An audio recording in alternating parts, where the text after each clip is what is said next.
బీదర్ దొంగలు పోలీసులకు చుక్కలు చూపిస్తున్నారు. ముఖ్యంగా రెండు రాష్ట్రాల పోలీసులు బృందాలుగా విడిపోయి వారి కోసం గాలిస్తున్న వారి జాడ తెలియకుండా జాగ్రత్తగా వ్యవహరిస్తున్నారు ఈ ఏటీఎం దొంగలు. కర్ణాటకలోని బీదర్లో ఏటీఎం దొంగలు దాదాపు 90 లక్షల వరకు కాజేసి అక్కడి నుంచి ఉడాయించారు. అక్కడ ఓ వ్యక్తిని హత్య చేశారు. ఇక తర్వాత హైదరాబాద్ అఫ్జల్గంజ్ చేరుకొని అక్కడ ఓ వ్యక్తిపై కాల్పులు జరిపారు. దీంతో రెండు రాష్ట్రాల్లో కలకలం రేగింది. దోపిడీ దొంగల భీభత్సంతో ఒక్కసారిగా రెండు రాష్ట్రాల పోలీసులు కూడా అలర్ట్ అయిన పరిస్థితి. అక్కడి నుంచి నేరుగా అల్వాల్ నుంచి షామీర్పేటకు ఆటోలో చేరుకున్నట్టుగా తెలుస్తుంది. ఇక షామీర్పేట నుంచి గజ్వెల్ వరకు చేరుకున్న ఏటీఎం దొంగలు అక్కడి నుంచి ఆదిలాబాద్కు లారీలో పరారైనట్టుగా తెలుస్తోంది. మొత్తం మీద ఎంజీబీఎస్ పార్కింగ్లో ఈ దొంగల బైక్ కూడా పోలీసులు రికవర్ చేసుకున్నారు. 750 సీసీ కెమెరాలను పోలీసులు పరిశీలిస్తున్నారు.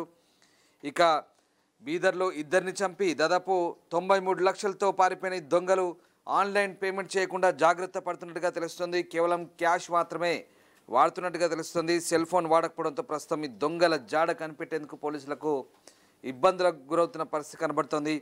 సో ఏటీఎం దొంగల కోసం రెండు రాష్ట్రాల పోలీసులు ప్రస్తుతం జల్లెడ పడుతున్న పరిస్థితి. సో బీదర్ దొంగలకు సంబంధించి ఇంకా జాడ తెలియకపోవడంతో మరి వారు ఆదిలాబాద్ నుంచి ఎటువైపు తప్పించుకొని వెళ్ళినట్టు, అసలు దొంగలు దొరుకుతారా లేదా అని కూడా ప్రస్తుతం కర్ణాటక తెలంగాణ పోలీసులు అయితే విస్తృతంగా గాలిస్తున్నారు. ఇప్పటికే బృందాలుగా విడిపోయిన పోలీసులు వారి కోసం తీవ్రంగా వారి ఆచూకీ కోసం తీవ్రంగా గాలిస్తున్నట్టుగా తెలుస్తుంది. ఎస్, దొంగలు ఎక్కడున్నారు, పోలీసులు ఎలాంటి సెర్చింగ్ కొనసాగిస్తున్నారు, విజయ్ని అడిగి తెలుసుకుందాం. విజయ్, దోపిడీ దొంగలకు సంబంధించి పోలీసులకు ఇప్పటివరకు ఎలాంటి క్లూస్ దొరికాయి? దొంగలను వెతికే పనిలో పోలీసులు ఏ రకంగా నిమగ్నమై ఉన్నారు?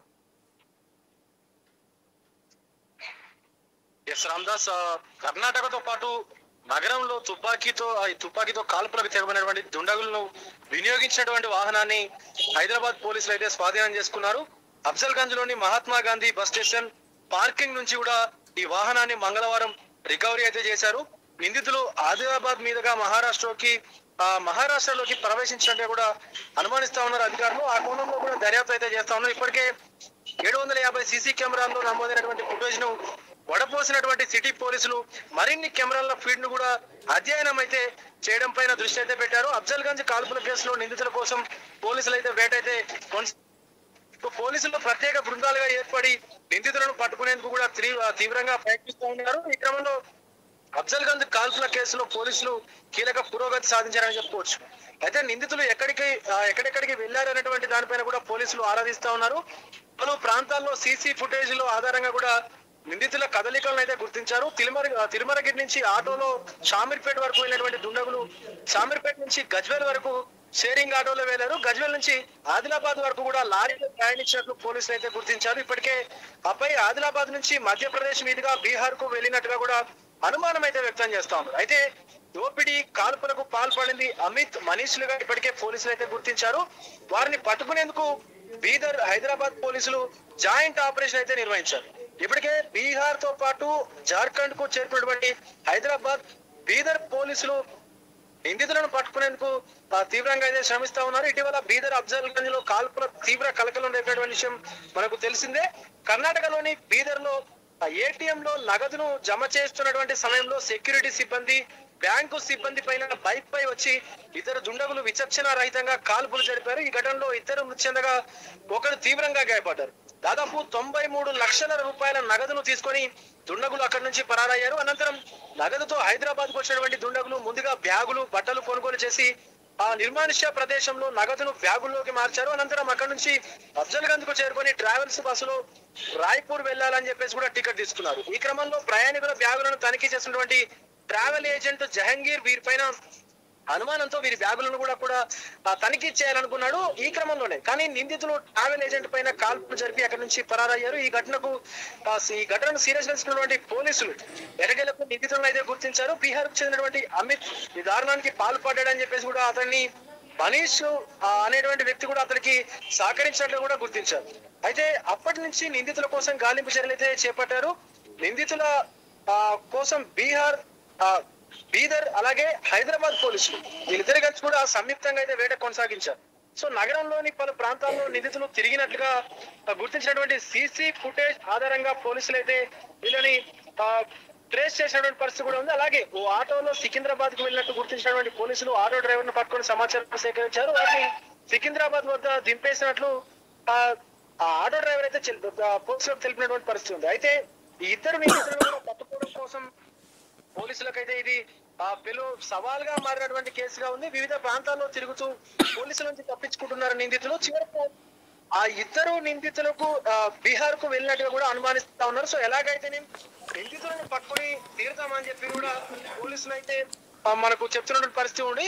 ఇంకొకటి, ఉండగులు ఎక్కడ కూడా తెలివిగా ఫోన్ పే గానీ గూగుల్ పే గానీ వాడట్లేదు. ఒకవేళ వీళ్ళు వాడితే పోలీసులకు దొరికిపోతామనేటువంటి ఐడియా ఉండడంతో మరి ప్రతి చోట కూడా క్యాష్ నే వాడినట్టుగా కూడా తెలుస్తా ఉంది. ఇంకొకటి, సిగ్నల్ ఆధారంగా కూడా వాళ్ళను కనిపెట్టేటువంటి ఛాన్స్ ఉంటది. కాబట్టి మొబైల్ ఫోన్లను కూడా యూజ్ చేయకుండా పెద్ద కిలాడి దొంగల్లాగా కనిపిస్తా ఉన్నారు వీళ్ళు.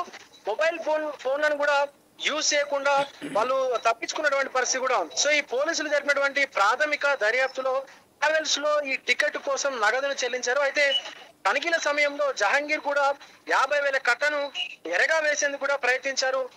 ఆ తనిఖీ ప్రైవేటు ట్రావెల్ ఏజెన్సీకి సంబంధించినటువంటి తనిఖీలు చేసేటువంటి వ్యక్తి కూడా 50,000 రూపాయలని మీకు ఇస్తాను, నన్ను వదిలేయాలన్నట్టుగా కూడా కొంత చెప్పినటువంటి పరిస్థితి అయితే ఉంది. సో కాల్పుల తర్వాత అఫ్జల్ గంజ్ నుంచి సికింద్రాబాద్ కు ఆటోలో వెళ్లారు. ఆటో డ్రైవర్ కూడా నగదులోనే ఆటో కూడా అద్దె అయితే ఇచ్చినటువంటి రెంట్ ఇచ్చినటువంటి పరిస్థితి కూడా ఉంది. సో సికింద్రాబాద్ ఒక బ్యాగులు కొనుగోలు చేసినప్పుడు కూడా క్యాష్ లోనే కట్టారు వాళ్ళకు బ్యాగులు అమ్మినటువంటి వ్యక్తులు కూడా. సో అక్కడి నుంచి తిరుమలగిరికి వెళ్లారు. ఆ డ్రైవర్ కు కూడా నగదు రూపంలోనే చెల్లించారు. ఇలా ప్రతి చోట కూడా క్యాష్ ను వాడడంతో పాటు వారి వివరాలు తెలుసుకోవడం పోలీసులకైతే కొంత సవాల్గా మారింది. సో ఇలా దుండగులు అంతా కూడా క్యాష్ పేమెంట్ చేయడంతో పోలీసులకు ఇప్పుడు ఇదొక పనిష్మెంట్ గా మారిందని చెప్పుకోవచ్చు. సో అదే విధంగా దుండగులు ఎక్కడ కూడా సెల్ ఫోన్ వినియోగించకపోవడంతో వారిని పట్టుకోవడం అయితే కొంత మనకు పోలీసులు మల్లగుల్లాలు పడుతున్నటువంటి పరిస్థితి కనిపిస్తా ఉంది. Ramdas. Right, yes, thank you Vijay. So ప్రస్తుతం బీదర్ దొంగల కోసం ఇరు రాష్ట్రాల పోలీసులు గాలిస్తున్నారు. బీదర్ హైదరాబాద్ పోలీసులు జాయింట్ ఆపరేషన్ అయితే కొనసాగుతోంది.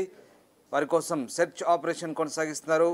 దోపిడీ దొంగలు బీదర్లో ఆ దృశ్యాలు మనం చూడొచ్చు. బీదర్లో క్యాష్ నింపే వాహనం దగ్గరికి వెళ్ళి ఆ వ్యక్తిని కాల్చి చంపి అక్కడి నుంచి డబ్బాలో క్యాష్ తీసుకొని పరారవుతున్న దృశ్యాలవి.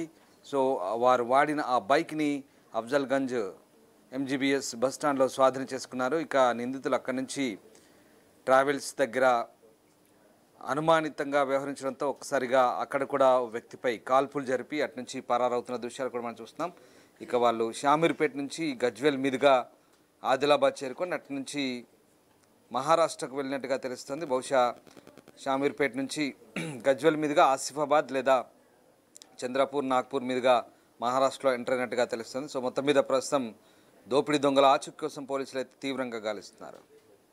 ప్రపంచంలో ఏ మూల ఏ క్షణం ఏం జరుగుతుందో వేగంగా తెలుసుకోవడానికి తొలి వెలుగు వాట్సాప్ ఛానల్ని ఫాలో చేయండి.